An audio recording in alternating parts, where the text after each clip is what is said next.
गुजरात की जनता ने तो रिकॉर्ड तोड़ने में भी रिकॉर्ड कर दिया। Governments have fallen because of lack of water and droughts. When Narendra Modi became the chief minister in 2001, he took on the water challenge head on. Dholera. देखिए मित्रों, गुजरात में हम नए शहर बना रहे हैं। At Reliance, our motto is India first, and within India, Gujarat first.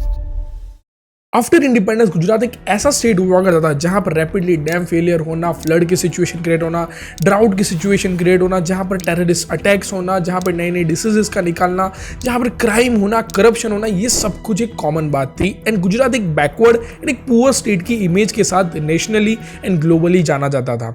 लेकिन वही गुजरात आज चाइना के financial capital Shanghai, Singapore and Tokyo जैसी सिटीज के सामने खड़ा है और उनको टक्कर दे रहा है। एंड आने वाले 20 से 25 सालों के अंदर वो fastest growing state and fastest growing cities को डेवलप करने वाला है जो वर्ल्ड के अंदर जाने जाएंगे। कैसे, आज इस वीडियो के अंदर हम जानने वाले हैं कैसे 20 सालों के अंदर गुजरात इतना ज्यादा ग्रो हुआ है, आज उसके बारे में भी डिस्कस करेंगे। एंड साथ में मोस्ट इंपॉर्टेंट, कौन सी इंडस्ट्री गुजरात के अंदर ग्रो होने वाली है, कौन से बिजनेस अपॉर्चुनिटीज क्रिएट होने वाली है, उसके बारे में भी आज हम जानने वाले हैं। तो वीडियो को पूरा देखना एंड चैनल को सब्सक्राइब कर देना। 2001 गुजरात के लिए एक बहुत बड़ा ईयर था क्योंकि 2001 के अंदर गुजरात के अंदर सीएम बनते हैं श्री नरेंद्र मोदी। हूँ गुजरात राज्य ना मुख्यमंत्री। एंड 2001 के बाद गुजरात की इमेज चेंज होना स्टार्ट हो जाती है। एंड 20 सालों के अंदर गुजरात के अंदर एक्सेप्शनल ग्रोथ होता है, गुजरात गतिशील बनता है। अगर कुछ नंबर्स की बात करूं तो इंडिया का आज गुजरात थर्ड रिचेस्ट स्टेट है जिसका अनएम्प्लॉयमेंट रेट सिर्फ 1.7% है। आज गुजरात इंडिया के अंदर हाईएस्ट जीएसडीपी का ग्रोथ रेट रखता है, अप्रोक्सीमेटली 10.34% के सीएजीआर के साथ वो ग्रो हो रहा है। एंड कोविड के बाद भी 2021 एंड 22 के अंदर गुजरात का जीएसडीपी का ग्रोथ रेट था 17%। पर पर्सन की इनकम की बात करूं तो 2016-17 के अंदर 1.56 लाख रुपीस थी जो आज 2.14 लाख रुपीस है। आज गुजरात के अंदर 42% वुमेन्स के पास क्या तो खुद की जमीन है या फिर खुद का घर है। अगर बात करूं फॉरेन इन्वेस्टमेंट की तो गुजरात के अंदर 2021-22 में इंडिया का हाईएस्ट फॉरेन इन्वेस्टमेंट हुआ था जिसका अमाउंट था 1,62,830 करोड़ रुपीस। साथ में इंडिया का 30% एक्सपोर्ट गुजरात से होता है जो अप्रोक्सीमेटली $127 बिलियन का है। और आज गुजरात का एग्रीकल्चर ग्रोथ रेट की बात करूं तो वो भी 10% के सीएजीआर के साथ ग्रो हो रहा है। एंड गुजरात के अंदर फार्मास्यूटिकल इंडस्ट्री हो गई, टेक्सटाइल इंडस्ट्री हो गई, केमिकल इंडस्ट्री हो गई, जेम्स हो गया, पेट्रोकेमिकल इंडस्ट्री हो गई, ऑटोमोबाइल इंडस्ट्री हो गई, मैन्युफैक्चरिंग इंडस्ट्री हो गई, ये सारी इंडस्ट्री का ग्रोथ बहुत ही ज्यादा रैपिडली हो रहा है। ये सारे नंबर्स देख के आपको ऐसा लग रहा होगा कि गुजरात के अंदर ऑलरेडी बहुत ज्यादा ग्रोथ हो चुका है, लेकिन ये गुजरात का सिर्फ 10% ग्रोथ है। 90% ग्रोथ आने वाले 20 से 25 सालों के अंदर होने वाला है। शंघाई जो चाइना का एक छोटा सा सिटी है जिसका जो टोटल एरिया है वो है 6,340 स्क्वायर किलोमीटर और उसका जो कोस्टल लाइन एरिया है वो अप्रोक्सीमेटली 200 किलोमीटर का है। सिंगापुर जिसका टोटल एरिया है 728.6 स्क्वायर किलोमीटर जिसके पास 196 किलोमीटर का कोस्टल लाइन एरिया है। एंड टोक्यो जिसका टोटल एरिया है 2,194 स्क्वायर किलोमीटर जिसके पास 115 किलोमीटर का कोस्टल लाइन एरिया है। एंड वही बात करें अगर गुजरात की तो गुजरात का जो टोटल एरिया है वो है 1,96,024 स्क्वायर किलोमीटर। एंड गुजरात के पास इंडिया का सबसे बड़ा कोस्टल लाइन एरिया है जिसकी अप्रोक्सीमेटली लेंथ है 1,600 किलोमीटर। लेकिन अगर उनके जीडीपी की कंपैरिजन की जाए तो आज शंघाई का जीडीपी है $680 बिलियन, टोक्यो का जीडीपी है $1.5 ट्रिलियन एंड सिंगापुर का जीडीपी है $380 बिलियन। एंड अगर गुजरात की जीडीपी की बात करें तो 2021-22 के अंदर गुजरात का जीडीपी था $240 बिलियन। जो सिटीज गुजरात के मुकाबले 1 या 2% है, लेकिन फिर भी उनकी जीडीपी ग्रोथ की बात करें तो उनका जो जीडीपी है वो गुजरात के मुकाबले 1.5 गुना, 3 गुना एंड 6 गुना है। और ये सिटी आज वर्ल्ड की 10 टॉप रिचेस्ट सिटीज के अंदर आती है। एप्पल हो गया, IBM हो गया, सैमसंग हो गया, शाओमी हो गया, माइक्रोसॉफ्ट हो गया, अमेजॉन हो गया, गूगल हो गया, PwC हो गया, इंटेल हो गया एंड वर्ल्ड की one of the biggest companies के हेडक्वार्टर्स आज ये सिटीज में है। और ये सिटी का भी ग्रोथ 30-40 साल पहले इतना ज्यादा नहीं था, लेकिन 20 से 25 सालों के अंदर ही ये सिटी ने एक्सेप्शनल ग्रोथ किया है। और ये सारी सिटी की सक्सेस के पीछे जो इंपॉर्टेंट पिलर्स है जिसके अंदर easy and fast global trade system, speedy and smart infrastructure, internally and globally connectivity, ease of doing business and साथ साथ में ये सारे सिटी ग्लोबल मैन्युफैक्चरिंग हब है। और यही मॉडल को गुजरात अपने अंदर इंप्लीमेंट करने वाला है एंड अपनी स्ट्रेंथ को और स्ट्रेंथन करके एक ऐसे मॉडल को डेवलप करेगा जिसकी वजह से गुजरात ये सिटीज को पीछे छोड़ेगा एंड वर्ल्ड का fastest growing and richest cities को डेवलप करने वाला है। और इस मॉडल का मैंने नाम दिया है द मोदी मॉडल, जो बेसिकली 4 स्टेप में काम करेगा। सबसे पहला एरिया एंड स्टेप जो ये मॉडल फॉलो करेगा वो होगा smart and industrial development. Shanghai को पीछे छोड़ने में सबसे बड़ा जो कंट्रीब्यूशन करने वाला है वो करने वाला है गुजरात का द ग्रेट धौलेरा प्रोजेक्ट, जो अहमदाबाद से कुछ ही किलोमीटर की दूरी पर है एंड वो लोकेटेड है the great gulf of Khambhat के पास। ये एक ऐसा स्मार्ट सिटी बनने वाला है जहां पर सारी फैसिलिटीज होगी। ये ग्रीन फील्ड प्रोजेक्ट है जिसको स्क्रैच से डेवलप किया जाएगा। एक बंजर जमीन पर एक वर्ल्ड क्लास इंफ्रास्ट्रक्चर को डेवलप किया जाएगा जहां पर 5 ट्रांसपोर्टेशन सिस्टम का यूज होगा, जहां पर मेट्रो हो गया, धौलेरा इंटरनेशनल एयरपोर्ट हो गया, धौलेरा पोर्ट हो गया, साथ में रेल कनेक्टिविटीज हो गई एंड साथ में 6 लाइन हाईवेज हो गए, जिसकी वजह से इंटरनल एंड ग्लोबल कनेक्टिविटी बढ़ेगी। साथ में इस प्रोजेक्ट के अंदर काफी ज्यादा हाईटेक सिस्टम का यूज होगा। हाईटेक कैमरा सिस्टम हो गया, हाईटेक अंडरग्राउंड सेवेज सिस्टम हो गया, वाटर मैनेजमेंट सिस्टम हो गया, fully automatic and wifi connected CT, जहां पर मैन्युफैक्चरिंग के अंदर इलेक्ट्रॉनिक मैन्युफैक्चरिंग हो गया, फार्मास्यूटिकल मैन्युफैक्चरिंग हो गया, ऑटोमोबाइल मैन्युफैक्चरिंग हो गया, हैवी इंजीनियरिंग मैन्युफैक्चरिंग हो गया, डिफेंस मैन्युफैक्चरिंग हो गया, हाईटेक इमर्जिंग टेक्नोलॉजी मैन्युफैक्चरिंग हो गया, जनरल मैन्युफैक्चरिंग हो गया, agro and food processing manufacturing and development हो गया, pharmaceutical and biotechnology manufacturing and metal and material and products का मैन्युफैक्चरिंग हो गया। यानी ये सिटी इंडिया का एक मैन्युफैक्चरिंग हब बनेगा जहां से बहुत सारी चीजों का मैन्युफैक्चरिंग होगा एंड साथ में वर्ल्ड के साथ उसको ट्रेड भी किया जाएगा। इस सिटी को और एडवांस एंड डेवलप बनाने के लिए इस सिटी के पास खुद का एक अथॉरिटी सेंटर होगा जिसका नाम दिया गया है ABCD सेंटर। यानी कोई भी कंपनी को यहाँ पे बिजनेस करना है तो उसको लंबी लंबी लाइनों में नहीं खड़ा रहना पड़ेगा, टीडीएस प्रोसेस को फॉलो नहीं करना है। वो ABCD सेंटर जाएगा, वहां से कुछ ही मिनट एंड कुछ ही घंटों के अंदर उसको अप्रूवल मिल जाएगी, जिसकी वजह से इजीली वो अपने बिजनेस को स्टार्ट कर सकते हैं।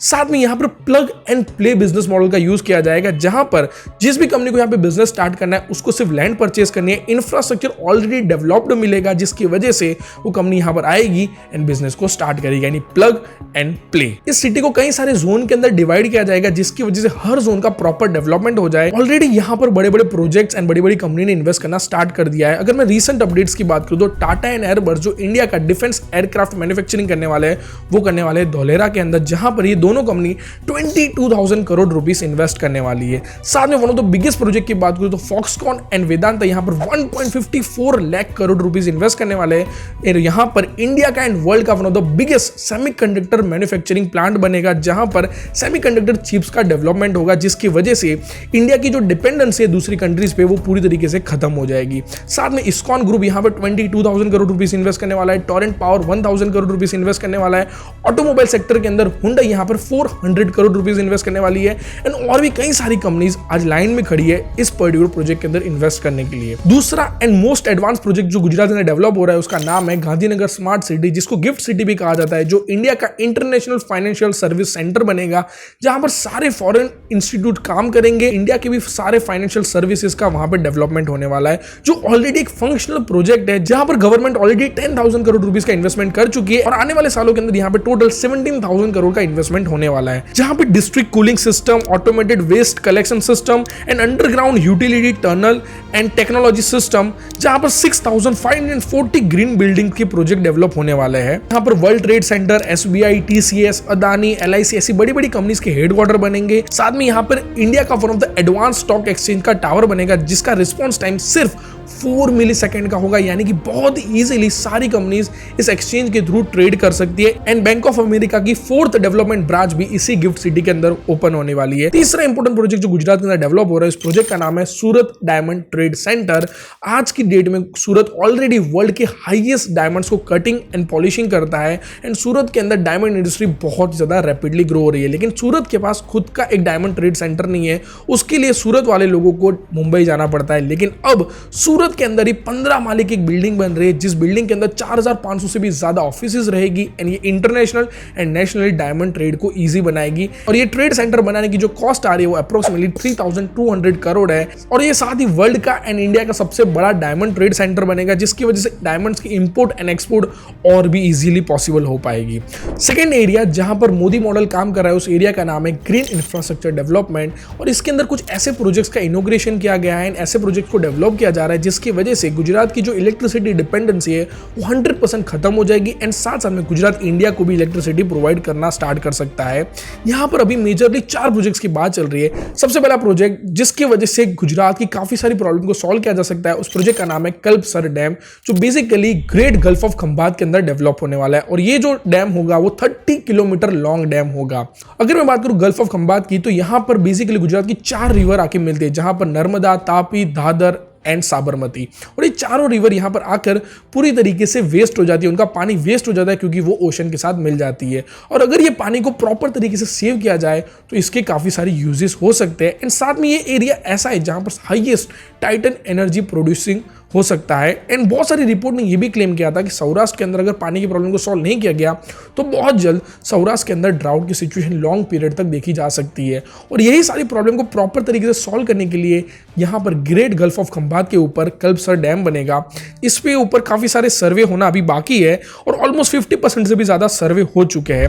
और ये वर्ल्ड का लार्जेस्ट फ्रेश वाटर लेक बनेगा, जिसमें अप्रोक्सीमेटली 10,000 मिलियन क्यूबिक वाटर का स्टोरिंग होगा, जो गुजरात के वाटर की 25% टोटल सप्लाई है, जिसकी वजह से गुजरात के अंदर एग्रीकल्चर डेवलपमेंट के अंदर एरिगेशन की जो इश्यू है उसको खत्म किया जाएगा। साथ साथ में ये एरिया ऐसा है जहां पर हाईएस्ट टाइटन एनर्जी का प्रोडक्शन भी हो सकता है, जिसकी वजह से रेन्यूएबल एनर्जी का भी प्रोडक्शन होगा। और इस प्रोजेक्ट के पीछे गवर्नमेंट को अप्रोक्सीमेटली $12 बिलियन स्पेंड करने पड़ेंगे। दूसरा ग्रीन इंफ्रास्ट्रक्चर डेवलपमेंट कच्छ में हो रहा है, जो गुजरात का या इंडिया का नहीं लेकिन वर्ल्ड का biggest hybrid renewable energy park develop हो रहा है, जिसके पीछे $19 बिलियन इन्वेस्ट होने वाले हैं और जिसकी वजह से 30 गीगावाट की एनर्जी को डेवलप किया जाएगा। यहाँ पर सोलर एंड टरबाइन के सपोर्ट से एनर्जी को डेवलप किया जाएगा, जिसकी वजह से 1 लाख से भी ज्यादा जॉब्स क्रिएट होगी एंड इस एनर्जी के थ्रू गुजरात के अंदर वंडर्स क्रिएट हो सकते हैं। तीसरा प्रोजेक्ट गल्फ ऑफ खंबात के अंदर ऑफशोर विंड पार्क डेवलप हो रहा है, जिसकी वजह से 1 गीगावाट की एनर्जी को डेवलप किया जाएगा एंड ओशन का यूज करके इस पूरे पार्क को डेवलप किया जाएगा, जिसकी वजह से लैंड की डिपेंडेंसी भी खत्म हो सकती है यहाँ पर। चौथा रिन्यूएबल एनर्जी प्रोजेक्ट जो डेवलप हो रहा है वो डेवलप हो रहा है भावनगर के अंदर, जो गुजरात का या इंडिया का नहीं लेकिन वर्ल्ड का फर्स्ट